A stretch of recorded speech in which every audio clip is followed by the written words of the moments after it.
నిన్న భద్రాద్రి కొత్తగూడెం జిల్లా సుజాతనగర్ మండలంలో కొత్త రేషన్ కార్డుల పంపిణీ పేరంటం పెట్టిర్రు. అక్కడి ఎమ్మెల్యే కూనంనేని సాంబశివరావు సారు అధికారులు కలిసి ఇక కారెట్ల పంపిణీ అంటే పెద్ద కార్యమేనాయే.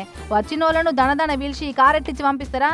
కూసబెట్టి ఇది మా గణతే, అప్పటోళ్ళు ఏం చేయలే అనో 4 ముచ్చట్లు చెప్పాలి కదా. ఇక అదే కార్యం నడిచింది. ఇక మాట్లాడే వంతు స్థానిక ఎంఆర్ఓ కృష్ణప్రసాద్ సార్కి వచ్చింది. చెప్కరాండి సారు, సీఎం రేవంత్ సార్కు ఎమ్మెల్యే సాంబశివరావు సార్ ఇచ్చిన సలహా ఏందో చూడుర్రి. కార్డు రాగానే వెంటనే లబ్ధిదారుడు మీ సేవలో ప్రింట్అవుట్ తీసుకుంటున్నాడు, వెళ్ళిపోతున్నాడు.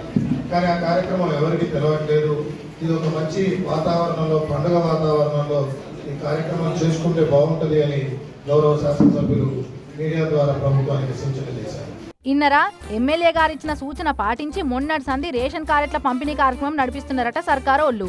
చెప్పకుంటే తెలవకపోనట. లబ్ధిదారుడికి తెలవాలి అనే ఒక ఉద్దేశంతో ఈ కార్యక్రమానికి శ్రీకారం చుట్టారు.